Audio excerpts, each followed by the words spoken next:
श्री कृष्ण भगवान की जय हो। आज हम आपको पौष महीने के कृष्ण पक्ष की एकादशी की कथा सुनाते हैं। इससे पहले हम आपको बताते हैं, सबसे पहले स्नान आदि से निवृत्त होकर के भगवान नारायण के पूजन की सामग्री अपने पास रखें। पुष्प, धूप, दीप, नैवेद्य, चंदन इत्यादि से भगवान की पूजा करें और कथा प्रारंभ करें, संकल्प करें। श्री युधिष्ठिर बोले कि हे भगवान, पौ महीने की कृष्ण पक्ष की एकादशी की कथा आप हमें सुनाइए। इस एकादशी का क्या नाम है, उस दिन किस देवता की पूजा की जाती है और इसकी क्या विधि है, ये सब आप हमें विस्तार पूर्वक बताइए। श्री कृष्ण भगवान बोले कि हे राजन, प्रेम के कारण आपके प्रश्नों का विस्तार से मैं उत्तर दे रहा हूं। अधिक दान देने वाले की अपेक्षा मैं एकादशी व्रत करने वाले से बड़ा प्रसन्न होता हूं, इसलिए अत्यंत भक्ति पूर्वक व्रत करना चाहिए। अब आप इस एकादशी व्रत का महात्म्य सुने। पौ महीने के कृष्ण पक्ष की एकादशी का नाम सफला एकादशी है। इस एकादशी के देवता भगवान नारायण हैं। इस एकादशी का विधि पूर्वक व्रत करना चाहिए और नारायण जी की पूजा करनी चाहिए। जिस प्रकार नागों में शेषनाग श्रेष्ठ हैं, उसी प्रकार पक्षियों में गरुड़ जी श्रेष्ठ हैं। इस प्रकार व्रतों में एकादशी व्रत सभी से श्रेष्ठ है। जो मनुष्य एकादशी व्रत और मेरा पूजन करते हैं वो बड़े धन्य हैं। सफला एकादशी को मेरा ऋतु के अनुसार पूजन करना चाहिए, अर्थात नारियल, नींबू, अनार, सुपारी आदि मुझे अर्पण करें और धूप, दीप, पुष्प आदि से मेरी 16 प्रकार से पूजा करें। उस दिन दीपदान अवश्य करें तथा रात्रि को जागरण करना चाहिए। इस एकादशी व्रत के समान यज्ञ, तीर्थ तथा दूसरा कोई भी व्रत नहीं है। मनुष्य को 5000 वर्ष तक तपस्या करने से जो पुण्य प्राप्त होता है, वह पुण्य भक्ति पूर्वक रात्रि जागरण करने से, सफला एकादशी का व्रत करने से प्राप्त हो जाता है। हे राजन, अब आप सफला एकादशी की कथा ध्यान पूर्वक सुनिए।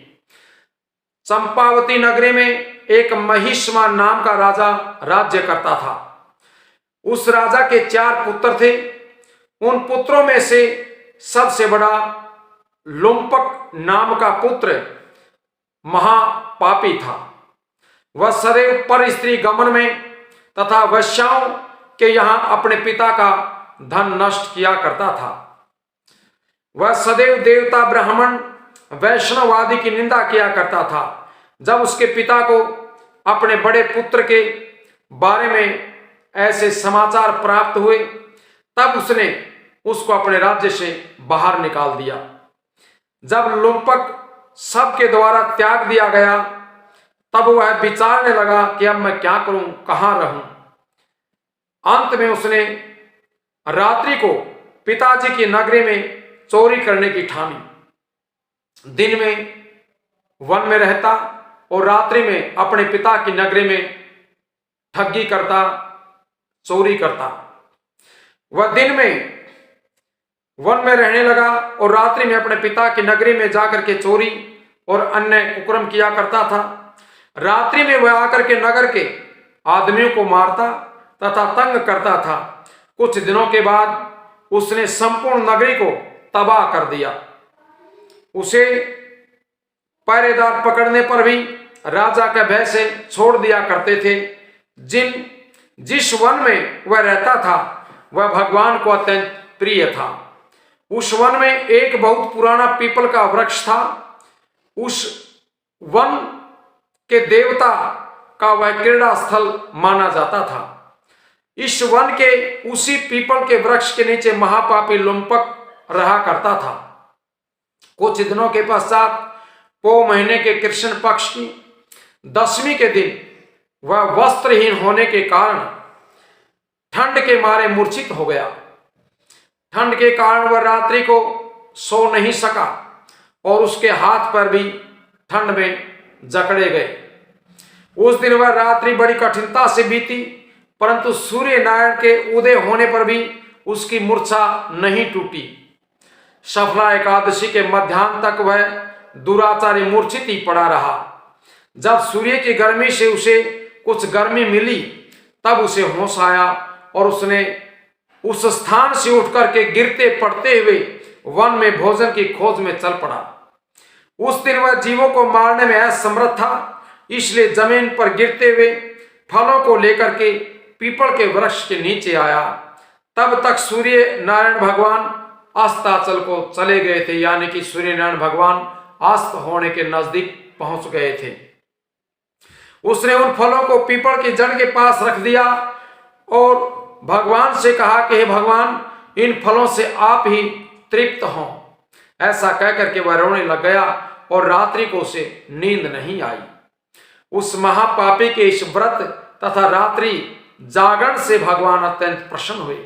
अनजाने में ये व्रत और जागरण हुआ था, इससे भगवान बड़े प्रसन्न हुए और उसके समस्त पाप नष्ट हो गए। प्रातःकाल होते ही एक दिव्य घोड़ा अनेकों सुंदर वस्तुओं को लेकर के सजा हुआ वहां उसके पास आया और उसके सामने खड़ा हो गया। उसी समय आकाशवाणी हुई कि हे राजपुत्र, भगवान नारायण के व्रत के प्रभाव से तेरे सभी पाप नष्ट हो गए हैं, इसलिए अब तुम अपने पिता के पास जा और जाकर के राज्य प्राप्त कर। लुम्पक ने जब ऐसी आकाशवाणी सुनी तो अब बड़ा ही प्रसन्न हुआ और कहा कि हे भगवान, आपकी जय हो। ऐसा कहता हुआ सुंदर वस्त्रों को धारण करने लगा और अपने पिता के पास पहुंच गया। उसने संपूर्ण कथा अपने पिता से जाकर के कह सुनाई और उसके पिता ने सभी बातें सुन करके राज्यभार सौंप करके अपने आप को वन की तरफ प्रस्थान किया। अब लुम्पक शास्त्र अनुसार राज्य करने लगा। उसकी स्त्री पुत्र आदि भी नारायण के परम भक्त बन गए थे। वृद्ध अवस्था आने पर वह अपने बेटे को राजगद्दी देकर के भगवान का भजन करने के लिए वन में चला गया और अंत में विष्णु लोक को पहुंच गया। भक्ति पूर्वक जो मनुष्य सफला एकादशी का व्रत करते हैं उनको अंत में मुक्ति प्राप्त होती है। जो मनुष्य भक्ति पूर्वक सफला एकादशी का व्रत नहीं करते हैं वे पूंछ और सींग से रहित पशु के समान बताए गए हैं। सफला एकादशी के महात्म्य के पढ़ने और सुनने मात्र से ही अश्वमेध यज्ञ का फल प्राप्त होता है। बोले श्री कृष्ण भगवान की जय हो।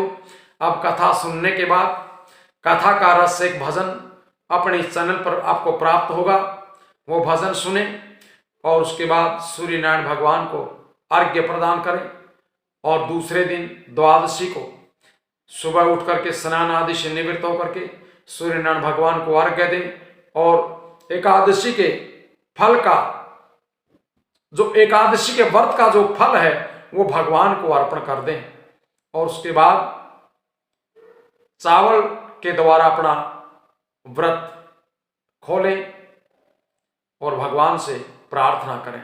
बोले श्री कृष्ण भगवान की जय हो।